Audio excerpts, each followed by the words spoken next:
Avis vascular centre, మన దేశంలోనే the best varicose vein hospital.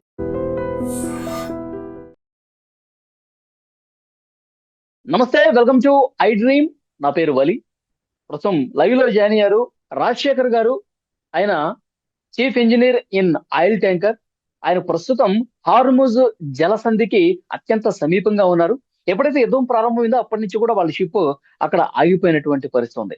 మార్చి 1 నుంచి ఇప్పటి వరకు అంటే చూడండి ఎన్ని రోజులు అవుతుందో. సో ఇంకా ఎప్పుడు ఆ సంధిని దాటుకుంటూ బయటకు రావాలని చెప్పి వేచి చూస్తున్నటువంటి పరిస్థితి ఉంది. ఆయన దానికి సమీపంలో ఉన్నారు కాబట్టి అక్కడ వాస్తవ పరిస్థితులు ఏంటో మనం తెలుసుకునే ప్రయత్నం చేద్దాం. రాజశేఖర్ గారు నమస్తే సార్. నమస్తే అండి. 15 years నుంచి షిప్పింగ్ లో ఉన్నాను. మెర్చంట్ నేవీ షిప్స్ లో ఆల్మోస్ట్ ప్రతి షిప్ ఆయిల్ ట్యాంకర్ లోనే చేశాను. ప్రతిసారి అంత నార్మల్ గానే జరిగేది. ఈసారి మాత్రం అనుకోకుండా ఇరుక్కుపోయాం అనమాట. అంటే మనకు తెలియని, మనకి రిలేటెడ్ లేని ఒక జియో పాలిటిక్స్ గేమ్ లో అమాయకులైన Merchant navy engineers, officers, crew వీళ్ళందరూ ఇరుక్కుపోయారు. నా ఒక్క షిప్ అనే కాదు, మన ఇండియాకి సంబంధించిన చాలా షిప్స్, అంటే ఇండియన్ ఫ్లాగ్ ఉన్న షిప్స్, ఇండియన్ ఓనర్స్ ఉన్న షిప్స్ అనే కాకుండా కొన్ని వేరే ప్రైవేట్ కంపెనీస్ లో కూడా ఎంతో మంది ఇండియన్స్ వర్క్ చేస్తూ ఉంటారు. అలా వేలల్లో షిప్స్ ఇప్పుడు పర్షియన్ గల్ఫ్ లో ఉన్నాయి. ఇప్పుడున్న ఈ సిచ్యువేషన్ లో ఎవరు అఫీషియల్ గా పర్మిషన్ కూడా ఇవ్వరు ఆ స్ట్రైట్ ఆఫ్ హార్మోస్ క్రాస్ చేసి మీరు సేఫ్ గా ఎక్కడికంటే అక్కడికి వెళ్ళండి అని చెప్పి. ఏవో ఎమర్జెన్సీ కేసెస్ లో మన కంట్రీకి ఉన్న ఇరాన్ తోటి గుడ్ రిలేషన్ వల్ల ఒక 2 షిప్ల, ఈ రోజు ఎల్ఎన్జి షిప్లు, ఎల్పిజి షిప్స్ 2 నందాదేవి అని చెప్పి, ఇంకొకటి శివాలిక్ అనే ఒక షిప్ ని క్రాస్ చేశారు. సో అవి 16th and 17th కి మన ఇండియాకి రీచ్ అవుతాయి. సో ఇది అన్ఎక్స్పెక్టెడ్ సిచ్యువేషన్. హోప్ఫుల్లీ తొందరగా సాల్వ్ అవ్వాలని చూస్తున్నాం. ఇప్పుడు భారత్ కి సంబంధించిన నౌకలు మెల్లమెల్లగా వదులుతున్నారు, ఇబ్బంది లేదు. మెల్లమెల్లగా అంటే 2 షిప్స్ అయితే వదిలారు ఈ రోజు. గ్యాస్ ట్యాంకర్స్, మనకి ఎల్పిజి ప్రాబ్లం ఉందని చెప్పి. ఇంకా క్రూడ్ ట్యాంకర్స్ కూడా 2 షిప్స్ వచ్చాయి, స్ట్రైట్ ఆఫ్ హార్మోస్ ని క్రాస్ అయ్యాయి. ఇవి ఎలా ఉంటాయంటే కొందరు రిస్క్ చేసి వచ్చే వాళ్ళు కొందరు ఉంటారు, కొందరు అఫీషియల్ గా పర్మిషన్ తీసుకుని వచ్చే వాళ్ళు ఉంటారు. రిస్క్ చేసుకొని రావడం అంటే వాళ్ళ కంపెనీ ప్రెజర్ పెట్టుద్ది, మీరు అంతా కమ్యూనికేషన్ అంతా ఆఫ్ చేసుకొని డార్క్ మోడ్ లో అది క్రాస్ చేయండి అని చెప్తుంది. అలా చేయడం రిస్క్. మనం పని చేయడానికి వచ్చింది, సేఫ్ గా వర్క్ చేయడానికి వచ్చాము. అలాంటి రిస్క్ తీసుకోవద్దు అనేది నా ఒపీనియన్. ఇప్పుడు ఏంటి సార్ అక్కడ సిచ్యువేషన్?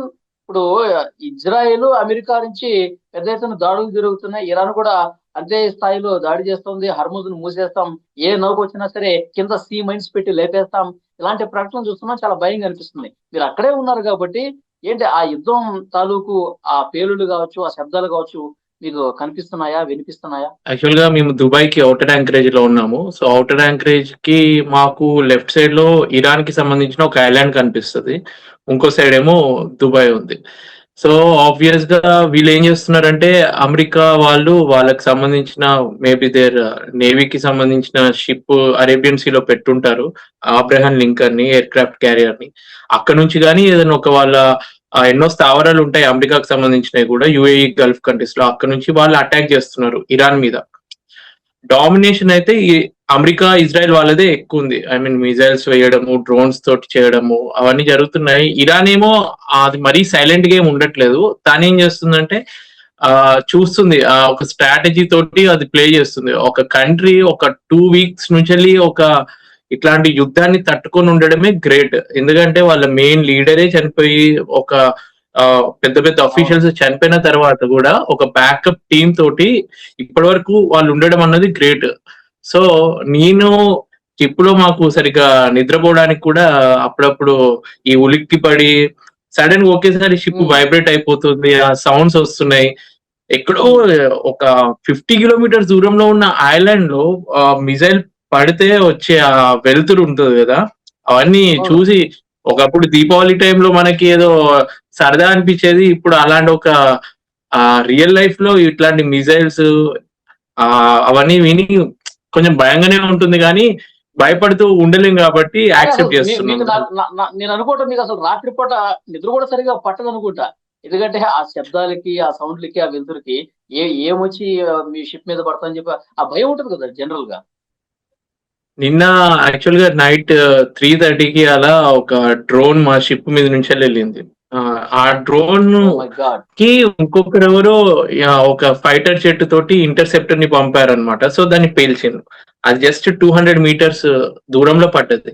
ఇప్పుడు ఏంటంటే ట్యాంకర్స్ ఎలా ఉంటాయంటే నాఫ్తా లాంటివి, డీజిల్ లాంటివి, మన పెట్రోల్ బంక్ లో ఎవరైనా లైటర్ వెలిగిస్తేనే అది ఇట్లా మంట అంటుకుంటది కదా, అవును, అట్లాంటిది అవును. ఇట్లాంటిది ఏదన్నా ఇంత పెద్ద టన్ 1,00,000 టన్నులు ఉన్న ఆయిల్ మీద ఆ నిప్పురవ్వ పడితే ప్రాబ్లమ్ అయ్యే ఛాన్స్ ఉంటుంది. సో ఆ భయం ఒకటి, ప్లస్ అలాంటిది ఏదైనా జరిగితే వెంటనే మేము తప్పించుకోవడానికి లైఫ్ జాకెట్లు వేసుకొని లైఫ్ బోట్ లో ఎక్కి ఎలా తప్పించుకోవాలి అలాంటి డ్రిల్లు చేసి మా వరకు అట్లా మేము వాచ్ కీపింగ్ ఎక్కడ ఏం జరుగుతుందని అబ్జర్వ్ చేసుకుంటూ ఉంటున్నాం. ఉమ్, ఉమ్. సరే, ఇప్పుడు మార్చి 1 నుంచి మీరు ఈ రోజు వరకు కూడా సేమ్ ప్లేస్ లోనే ఉన్నారా? ఎక్కడైతే ఆగారో అదే ప్లేస్ లో ఉండిపోయారా? కదలట్లేదా? అవును. అంటే మాకు పోర్ట్ పర్మిషన్స్ ఇప్పుడు మేము ఇరాక్ నుంచి వచ్చాము. దుబాయ్ లో డిశ్చార్జింగ్ చేయాలి. కాకపోతే దుబాయ్ సైడ్ లో ఏవైతే ఉన్నాయో అన్ని పోర్ట్స్ టెంపరీగా క్లోజ్ చేశారు. ఎందుకంటే ఇప్పుడున్న కండిషన్ లో ఏదో ఆపరేట్ చేసినా అటు ఇరాన్ వాళ్ళు ఆ టెర్మినల్స్ ని పేరు చేస్తున్నారు. సో సేఫ్టీ కోసం వాళ్ళు క్లోజ్ చేశారు.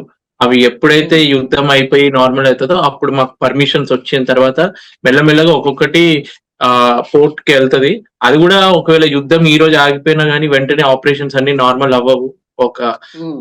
1-2 మంత్స్ అయితే మినిమం పట్టుద్ది. అంటే మళ్ళీ ఒకప్పట్లాగా షిప్పింగ్ లో అన్ని మామూలుగా జరగడానికి. కానీ ఇప్పట్లో ఆగేలైతే కనిపించట్లేదు సార్. ఎందుకంటే వాళ్ళు రెండు దేశాలు చర్చించుకోవాలి, మాట్లాడుకోవాలి, యుద్ధం విరమింపజేస్తున్నాం అని చెప్పాలి. దీనికి ఇంకా చాలా టైం పట్టే అవకాశం ఉంది. మళ్ళీ టైం పట్టిన తర్వాత ఇంకా ఇది పరిస్థితి ఆగిపో ఉంటుంది మీరు అన్నట్టు. ఆ, ఇది ఆగిపోవాలంటే ఓన్లీ అమెరికా చేతుల్లోనే ఉంది. ఇరాన్ ఎట్లా 3 కండిషన్లు పెట్టింది, అవి సాధ్యం కాని కండిషన్స్ పెట్టింది. బట్ అమెరికా డబ్బులన్నీ పోయి కాంగ్రెస్ వాళ్ళ దగ్గర నుంచి వెళ్ళి వాళ్ళ కాంగ్రెస్ ఏదైతే ఉందో ఇక మేము డబ్బులు ఇవ్వము అని అతన్ని ప్రెజరైజ్ చేస్తే గానీ యుద్ధం ఆగేటట్లేదు. చూద్దాం. అంటే ప్రతిసారి ఈ అధికారం కోసము అమెరికా ప్రతిసారి ఆధిపత్యం కోసం ఇలా ఎన్నో సార్లు చేసింది. ఇరాక్ లో, మొన్న వెనుజులాలో ప్రతిసారి వాళ్ళకి ఏంటంటే పైకి మీ దేశానికి మేము మంచి చేస్తున్నాము, మీరు మీ దేశంలో టెర్రరిస్ట్ నాయకులు ఉన్నారు, వాళ్ళందరినీ మేము అంటే మీ మంచి కోసం చేస్తున్నామని బయటికి చెప్పుకుంటారు. కానీ అల్టిమేట్లీ ఇదంతా జరుగుతుంది ఒక బిజినెస్.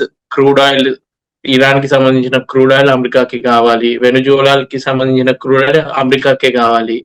అటు రష్యా చూసుకున్న ఈ వీళ్ళు కొట్టుకొని అటు ఇండైరెక్ట్ గా మొత్తం రష్యా లాభంలో ఉంది ఇప్పుడు. ఎందుకంటే మన ఇండియాకి రష్యా నుంచి ఆయిల్ తీసుకుంటున్నాం, చైనా నుంచి కూడా అవును, రష్యాని అవును. ఆయిల్ తీసుకుంటున్నా కూడా వాళ్ళకి డిమాండ్ పెరిగింది.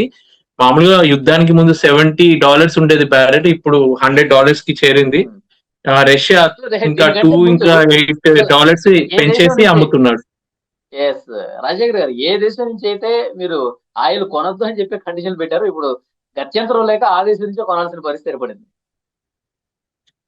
ప్లస్ ఇంకొకటి ఏంటంటే ఎంతసేపు మన జనాలు కూడా ఎంత లాస్ వస్తుంది, మనకి ఎల్పిజి దొరకట్లేదు, క్రూడ్ ఆయిల్, పెట్రోల్, డీజిల్ రేట్లు పెరుగుతాయేమో అన్న భయంతో ఉన్నారు. కానీ అసలు ఇప్పుడు మన బాడీకి హార్ట్ వల్లనే మొత్తం బ్లడ్ సర్క్యులేషన్ అవుతుంది కదా.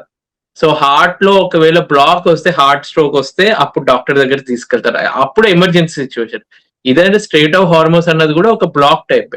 ఇది ఇక్కడ బ్లాక్ అయింది కాబట్టి ట్రేడ్ అంతా ఆగిపోతుంది. ఇప్పుడు జనాలు అందరూ రియలైజ్ అవుతున్నారు, ఓకే షిప్పింగ్ అంటే ఇంత ఇంపార్టెంటా అని చెప్పి. ప్రపంచంలో 90% ట్రేడ్ అవును, అవును. మాతోటి, మెర్చెంట్ నేవీ తోటే అవుతుంది కదా. ఇంత ఇంపార్టెంట్ ఉన్నా గానీ ఇండియన్స్ ఆల్మోస్ట్ 7 చనిపోయారు నా వరకు. నాకు ప్రతి ఒక్కరి పేర్లు అవన్నీ తెలుసు.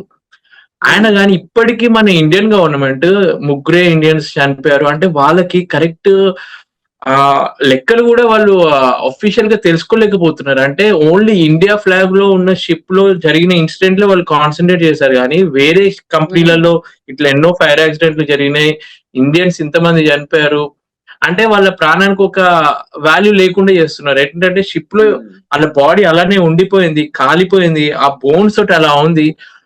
ఆ బాడీని కూడా ఇండియాకి ఇంకా తెప్పించలేకపోతున్నారు. అంటే వాళ్ళ ఫ్యామిలీస్ ఎంత ఇబ్బంది పడుతున్నారు. అంటే ఏదైనా ఎయిర్ ఇండియా చాలా లాంటి బాధ న్యూస్. ఫ్లైట్ లో జరిగిన ఫ్లైట్ లో ఏదైనా జరిగితే అబ్బో అని చెప్పి మొత్తం మీడియా అటెన్షన్ వెళ్తుంది.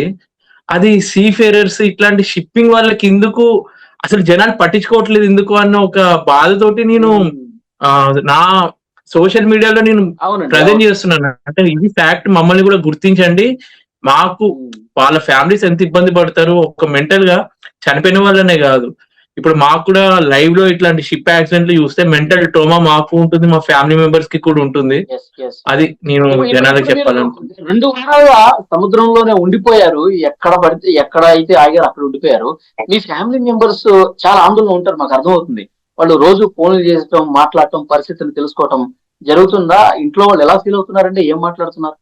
ఎప్పుడు న్యూస్ లో చూడని ఇంట్లో వాళ్ళు కూడా ఇప్పుడు నేను ఇక్కడ ఉన్నాను కాబట్టి న్యూస్ ఫాలో అవ్వడము, అంటే వాళ్ళకి నేను ధైర్యంగా ఉంటాను, ఎందుకంటే షిప్ లో ఉన్న వాళ్ళకి ఇవన్నీ ఏదో విధంగా పనిలో బిజీగా ఉండి ధైర్యంగా ఉండగలం, కానీ ఇంట్లో వాళ్ళకి ఏంటంటే ఇక్కడ సిచ్యువేషన్ గురించి వాళ్ళకి కరెక్ట్ ఇన్ఫర్మేషన్ ఉండదు. ప్లస్ మాకు ఇంటర్నెట్ అనేది మనకంటే ల్యాండ్ మీద రీఛార్జీలు చేసుకుంటే వెంటనే ఇంటర్నెట్ వస్తుంది, మాకు శాటిలైట్ తోటి ఇంటర్నెట్ లిమిటెడ్ ఉంటుంది.